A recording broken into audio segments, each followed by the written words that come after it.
Coin back channel உங்களை அன்புடன் வரவேற்கிறது. வணக்கம் ஃப்ரெண்ட்ஸ், குட் மார்னிங். இன்னைக்கு நம்ம எரர் காயின்ஸை பற்றி தான் பார்க்க போகிறோம். நம்ம ஒவ்வொரு நாளும் நம்ம கையில் வர்ற நாணயங்களை நாம் உற்று நோக்கும்போது அதில் பல எரர்ஸ் இருக்கிறது நம்ம கண்டுபிடிக்க முடியும். உதாரணமாக, ஒரு காயின் சென்டரை அடிக்காமல் கொஞ்சம் தள்ளி அடிச்சிருந்தாங்கன்னா அது நம்ம ஆஃப் சென்டர் எரர் அப்படின்னு சொல்கிறோம். இப்போது இந்த ஸ்க்ரீனில் நம்ம பார்க்குறோம் இல்லைங்களா, 10 ரூபா காயின், இது ஒரு ஆஃப் சென்டர் எரர். இதே மாதிரி டபுள் ஸ்ட்ரைக் 2 தடவை மின் பண்ணியிருப்பாங்க. இப்போது நம்ம இதில் பார்க்கலாம், 2001 இந்த 2 ரூபா காயின், இந்த வருடத்தை நீங்கள் பார்க்கும்போது 2 தடவை மின்ட் ஆகிருக்குது. இது டபுள் ஸ்ட்ரைக் எரர் அப்படின்னு சொல்லலாம். இந்த காயின் எரர்ஸை நிறைய இருக்குது, பல விதமாக இருக்குது. ஒரு 20க்கு மேலே வகைகள் இருக்குது. இது எல்லாத்தையும் நாம் 2 விதமாக பிரிக்கலாம். ஒன்று பிளான்செட் எரர், இன்னொன்று ஸ்ட்ரைக் எரர் அப்படின்னு நாம் 2 விதமாக ப்ராடாக பிரிக்கலாம். பிளான்செட் எரரில் பிளான்செட்டை மாற்றி அடிக்கிறது, இல்லைன்னா பிளாங்க் பிளான்செட்டை அடிக்காமையே சர்க்குலேஷனில் கொடுத்துறது, இல்லைன்னா ப்ராக்கேஜு, கிராக்ஸு, லேமினேஷன் எரரு, அந்த பிளான்செட்டில் இருக்கிற எரர், இல்லைன்னா எக்ஸ்ட்ரா மெட்டல், இல்லைன்னா கட் எரர் அப்படின்னு சொல்லுவோம். இது எல்லாமே பிளான்செட் எரர் தான்.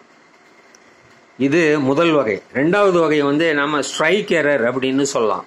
ஸ்ட்ரைக் எரரில் die error, die clash, double die, இப்போ ஆஃப் சென்டர், இதுவும் ஸ்ட்ரைக் எரர் தான். ப்ராட் ஸ்ட்ரைக்கு, ரிம் இல்லாமல் அடிக்கிறது, மியூல் எரரு, டிஃபெக்டிவ் டையு, இல்லைன்னா மின்ட் எரரு, இதெல்லாமே 2வது வகையில் வரும், அதாவது ஸ்ட்ரைக் எரர். ஸோ எரர்ஸை நம்ம 2 வகையாக பிரிக்கலாம், பிளான்செட் எரர், இன்னொன்று ஸ்ட்ரைக் எரர். இப்போ என்கிட்ட ஒரு காயின் வச்சுருக்கிறேன், இதை நீங்கள் பாருங்கள். இந்த காயினில் மின்ட்டு மார்க்கு பார்த்தீங்கன்னா, யூஸ்வலாக மின்ட்டு மார்க்கு வருஷத்துக்கு கீழே சென்டராக வரணும்.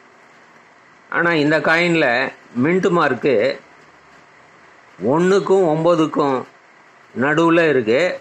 மின்ட்டு மார்க்கு கொஞ்சம் மேலேயே இருக்குது. யூஸ்வலாக கொஞ்சம் கீழே இருக்கணும், இது கொஞ்சம் மேலேயே இருக்குது. இது யூஸ்வலாக 1999 ஹைதராபாத் மின்ட்டில் இந்த மாதிரி காயின்ஸு நிறைய எரர் காயின்ஸ் இருக்குது. இந்த எரருக்கு என்ன எரருன்னு சொல்கிறது? இது மின்ட் எரருன்னு சொல்லலாமா? நீங்கள் பாருங்கள், நான் மொத்தம் இங்கே 5 காயின் வச்சுருக்கிறேன். 1999 ஹைதராபாடு.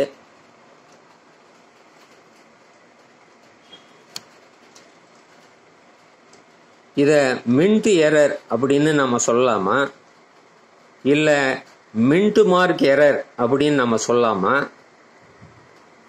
இல்லை இது டை எரரில் வருமா? இதை நீங்கள் உங்கள் கமெண்ட்டில் தெரிவிங்க. இந்த வீடியோ உங்களுக்கு பிடிச்சிருக்கும் என்று நினைக்கிறேன். வீடியோவை ஷேர் பண்ணுங்கள், சேனலை சப்ஸ்கிரைப் பண்ணுங்கள், லைக் பண்ணுங்கள், கமெண்ட் போடுங்க. நன்றி, வணக்கம்.